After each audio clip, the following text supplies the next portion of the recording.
Au nom du Père et du Fils et du Saint-Esprit, ainsi soit-il. Eh bien, chers frères, le jeudi saint, Saint Jean l'évangéliste avait assisté à la Sainte Seine et le vendredi saint, il avait vu mourir son maître. Le dimanche de Pâques, aujourd'hui, il a vu que son maître était ressuscité.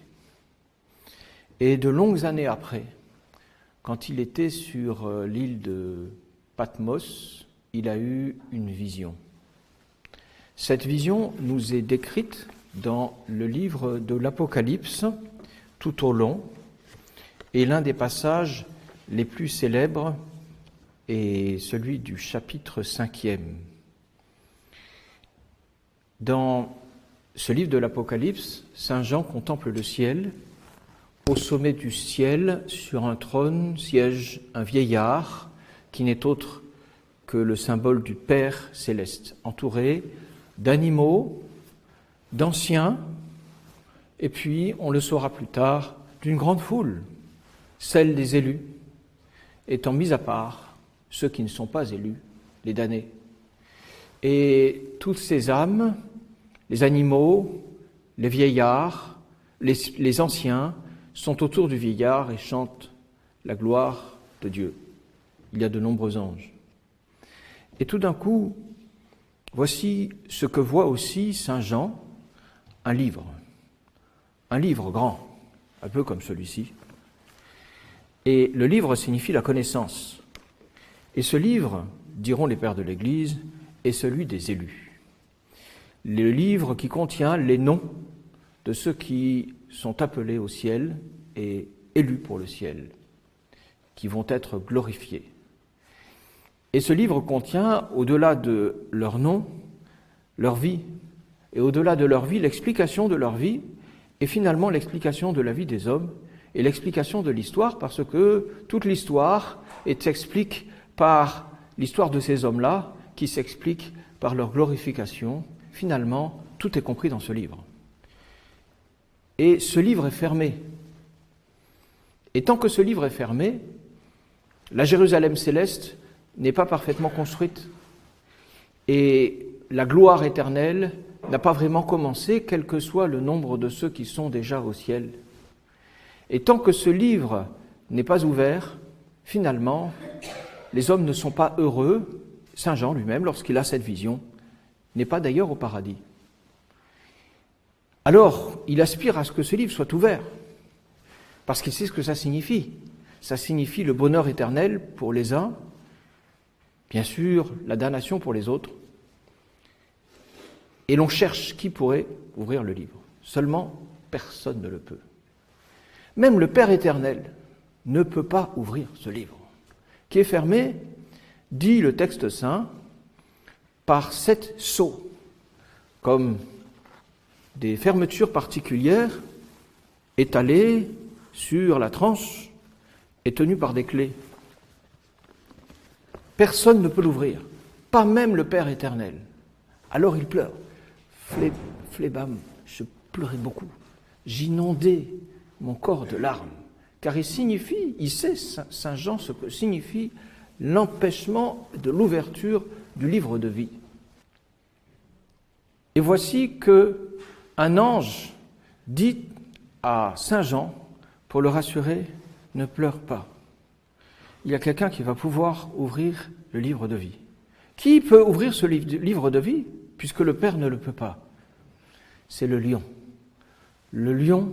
de la tribu de Juda, le lion de Juda. Il est, dit le texte saint, la souche de David, parce que de lui viendra toute la descendance chrétienne. La souche de David, c'est le lion de Juda qui peut ouvrir le livre. Quel est ce lion de Juda? Le lion, dans le règne animal, c'est celui qui trône. Sur les représentations, il est les plus belles, il est de face avec sa vaste crinière qui lui dessine autour de la gueule comme un soleil magnifique et qui est comme finalement sa décoration, son habit de roi des animaux. Et ce lion de Juda, il est fort. Le lion se tient, même assis, sur ses 2 pattes de devant, avec fierté, avec une sorte de paix qui signifie sa victoire préalable sur tous les ennemis possibles. Et finalement, c'est ce lion de Juda qui va pouvoir ouvrir le livre avec les 7 sceaux. Alors, Saint Jean regarde et il voit le lion de Juda, et le lion de Juda, c'est un agneau. C'est un agneau immolé, un agneau dont il a versé le sang, dont le sang va être versé. Et cet agneau est à la fois lion. Comment un agneau, le plus doux des animaux, celui dont la couleur est blanche, qui est tendre, qui se laisse faire, peut-il être à la fois un lion? Alors Saint Jean se souvient de son jeudi saint, se souvient de son vendredi saint, se souvient de son dimanche de Pâques. Et il sait que l'agneau immolé, c'est le Christ, et que le lion de Juda, c'est le Christ, que l'agneau et le lion sont le même, que le doux, c'est le Christ, que le fort, c'est le Christ, que l'immolé, c'est le Christ, que le victorieux, c'est le Christ, que le mort, c'est le Christ, que le vivant, c'est le Christ, parce qu'il a, lui, le premier, pu rentrer dans le tombeau ouvert, et ce tombeau, comme dira Bossuet, n'est pas un vrai tombeau, c'est un lit. Un lit, on s'en relève. Un tombeau, on ne s'en relève pas. Le tombeau du Christ, c'est en fait un lit. Alors, voyant cela, Saint Jean se rappelle, et il est plein de joie. Et cette joie, ça doit être un peu notre joie à nous aussi. La joie de savoir que notre Seigneur Jésus-Christ, qui était l'agneau immolé, eh bien, c'est le lion de Juda. Ne croyons pas, et le docteur angélique, saint Thomas d'Aquin, viendrait écarter cette fausse idée, ne croyons pas que notre Seigneur a été vaincu par la mort jusqu'au samedi saint, et que c'est ensuite qu'il a triomphé. Ne croyons pas qu'il est agneau jusqu'au samedi saint et lion le dimanche de Pâques. Non, pas du tout.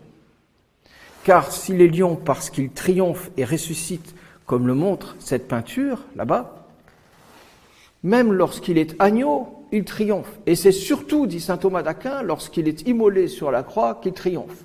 Ma vie, nul ne la prend, mais c'est moi qui la donne. Et cet homme-là, parce qu'il la donne, peut la reprendre. J'ai le pouvoir de la donner, j'ai le pouvoir de la reprendre, parce que je suis un Dieu. Et pourquoi le Père ne pouvait pas ouvrir ce livre ? C'est parce qu'il n'était que Dieu, pour ainsi dire. Tandis que le Fils, lui, peut ouvrir le livre, parce qu'il est à la fois Dieu et homme. Parce qu'il est Dieu, il a la force du lion de Juda, et parce qu'il est homme, il peut mourir. Or, selon les dispositions de la Providence, il fallait qu'un homme mourût pour racheter les péchés des hommes. Ainsi, notre Seigneur est à la fois Dieu et homme, et lui seul peut ouvrir le livre. Alors il va l'ouvrir. Et là, les pleurs de Saint Jean se transforment en joie, signe de ce que doivent être nos sentiments personnels, nos dispositions intérieures en ce dimanche de Pâques, que les pleurs que nous avons versés légitimement deviennent joie. Joie de la victoire de notre Seigneur Jésus-Christ, qui est déjà là, mais qui s'affirme à Pâques, car mourir, tout le monde le peut, mais ressusciter, tout le monde ne le peut pas. Et se ressusciter soi-même, seul Dieu le peut. Alors, Saint Jean comprend. Saint Jean comprend que la mort et la résurrection de son Maître bien-aimé sont la possibilité d'ouvrir le livre de vie, d'accéder pour les élus au ciel et d'expliquer toute l'existence humaine. Alors voilà, l'agneau va ouvrir le livre, un sceau après l'autre. Pourquoi 7 sceaux ? Évidemment, 7 sceaux, C-S-C-E-A-U-X, pour les enfants éventuels qui pourraient se tromper d'orthographe. 7 sceaux qu'il faut ouvrir les uns après les autres. Que signifie-t-il ? Difficile. Le nombre de 7 est omniprésent dans l'Apocalypse, était pratiquement aussi mystérieux que l'ensemble du livre lui-même. Saint Bernard a proposé une explication de ces 7 sceaux qui, franchement, et étant sauve la vénération, étant sauf le respect que l'on doit à cet immense Père, dernier Père de l'Église, une explication qui n'est pas très convaincante. Il dit que les 7 sceaux représentent cette période de la vie de notre Seigneur Jésus-Christ pendant lesquelles on aurait pu croire qu'il n'était qu'agneau et qu'il n'était pas lion, qu'il était homme et qu'il n'était pas Dieu, finalement qu'il était vaincu et non pas victorieux. Par exemple, la fuite en Égypte, qui serait le signe de quelqu'un qui fuit la royauté, ou bien la circoncision ou la vulnérabilité de son corps. Ces explications ne sont pas si parfaites. Mais un auteur, au XXe siècle, est venu apporter une intéressante explication de ces 7 sceaux. Il note que, à chaque fois que l'agneau immolé, devenu lion de Juda, ouvre un sceau, un cavalier apparaît. Il y a 7 cavaliers, et chaque cavalier est différent. Chaque cheval est différent. Il y en a un blanc, et puis un roux, et puis un noir, et puis un pâle, et d'autres encore. Et avec ces chevaux, ces cavaliers, viennent de grands mots. Les pères ne s'y sont pas trompés, et n'ont pas dit que ces mots qui étaient déchaînés, c'était ceux qui précéderont la fin du monde, pas du tout. Ils disent que ces mots des cavaliers, ce sont tous les maux qui pèsent sur les hommes de toute l'humanité. Car la vie des hommes comprend des joies, des biens, des bonheurs, mais aussi des épreuves, des souffrances, des croix, des morts. Et ce 21e siècle commençant n'est pas une époque dans laquelle les hommes en général, et les fidèles en particulier, ont le moins à se débattre avec la tentation du découragement. Et dans cette époque où les hommes n'ont pas le moins à se débattre avec la tentation du découragement, eh bien, ces cavaliers, ce que représentent ces cavaliers, ces mots, nous les voyons avec nos yeux, nous les touchons du doigt, nous les entendons de nos oreilles. Ils viennent jusqu'à nous. Parfois, c'est à des milliers de kilomètres que ça se passe au Japon, en Argentine, parfois à des centaines de kilomètres en Algérie, et puis un jour ça vient chez nous. Et nous voyons ces épreuves qui tombent sur la vie humaine. Et Saint Jean, voyant ces cavaliers, qu'est-ce qu'il voit? Il voit finalement, au travers de ces cavaliers, comme le 5e qui signifie la guerre, tous les maux de l'humanité, la mort, la maladie, les épreuves. Et si l'on arrive à ouvrir ce livre, on aura une explication du pourquoi le bon Dieu a voulu une humanité avec toutes ces épreuves. Et ça, Saint Jean, il a envie aussi de le savoir. Alors, l'explication, elle est toujours là. C'est la mort et la résurrection de notre Seigneur Jésus-Christ qui permettent de comprendre pourquoi l'histoire des hommes tourne au vinaigre. Permettez-moi de répéter. C'est la mort et la résurrection de notre Seigneur Jésus-Christ qui permettent de savoir pourquoi l'histoire des hommes tourne au vinaigre. Pourquoi les hommes ont été plantés là, jetés dans l'existence, comme disent les philosophes contemporains, avec des difficultés dans la vie avec lesquelles ils se débattent et qui font qu'ils disent parfois « Mais pourquoi suis-je ici ? Pourquoi est-ce que j'existe ? Pourquoi a-t-il fallu que je fus enfanté par ma mère, moi qui ne lui avais rien demandé, et qui doit porter et ceci, et cela, et encore ceci, et encore cela ?» Il y a des hommes qui pensent comme ça. Peut-être pas vous, mais il y en a. Et là, Saint Jean, en nous donnant cette vision, c'est comme s'il nous disait, écoutez, si le Christ a souffert ce qu'il a souffert, si l'agneau a été crucifié, flagellé, couronné d'épines, immolé comme il a été, et qu'ensuite il a été glorifié, c'est dans cet agneau et dans ce lion que vous trouverez l'explication à vos existences. Oui, d'accord. Et encore, eh bien, la vision, vous ne l'aurez que dans l'éternité. Là, Saint Jean nous laisse un peu pantois. Il nous dit, oui, vous n'êtes pas à Patmos. Moi, je ne vois pas tout. Vous ne voyez rien. Alors, il faut attendre. Ce que vous devez savoir, c'est qu'un jour, quand vous serez dans la gloire, alors vous comprendrez tout. Et tout le sens de vos existences.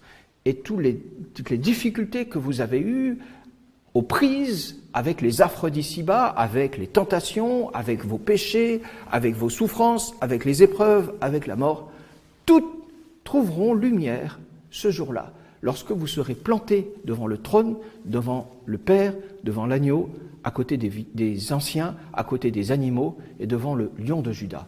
Le lion de Juda a, par sa mort et sa croix, ouvert les sceaux, ces sceaux qui signifient nos propres morts, nos propres croix qui doivent s'achever dans notre propre glorification si nous sommes fidèles. Si nous sommes fidèles.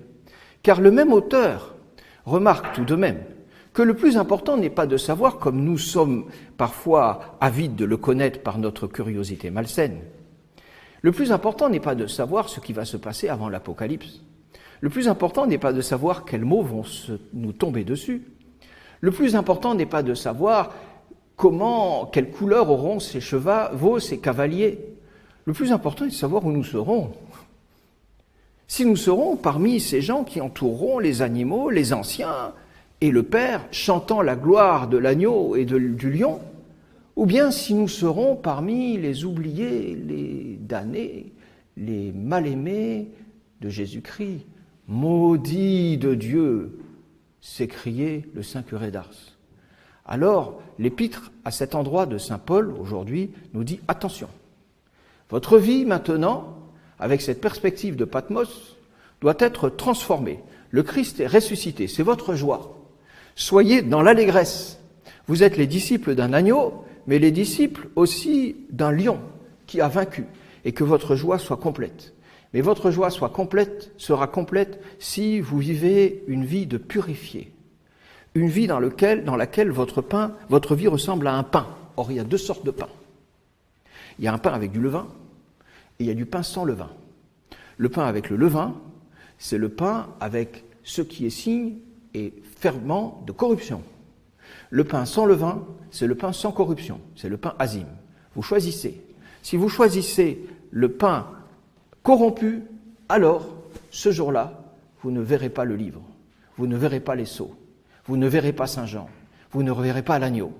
Mais si, avec la grâce du bon Dieu, vous travaillez à être un pain azime, bien purifié, purgatum septuplum, comme dit le psaume, purifié 7 fois, à travers l'exercice, à travers la prière, alors, un jour, vous serez à côté de ces animaux, de ces anciens, vous contemplerez le Père, vous contemplerez l'agneau, vous contemplerez le lion qui sera là, avec sa magnifique crinière, autour de ces animaux qui ne seront plus des bêtes sauvages, mais des êtres disciplinés au service du Christ.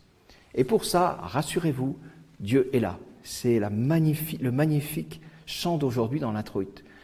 Resurrexi et aduc tecum sum. Je suis ressuscité et maintenant je suis avec toi. J'étais hors de toi, j'étais loin de toi pendant 3 jours, je suis revenu. Rassure-toi, resurrexi et aduc tecum sum. Dans cette vie dans laquelle tu dois lutter contre le péché, contre le mal, porter les épreuves, porter les tentations de découragement, ne pas comprendre pourquoi le bon Dieu t'a mis dans cette épreuve tant que ces sceaux ne sont pas ouverts, eh bien, oui, tu es à l'aveugle. Oui, tu ne comprends pas. Oui, tes voix ne sont pas mes voix, mais moi je suis ressuscité. Ça veut dire je suis vivant et je suis avec toi. Alors avance, aduc tecum sum.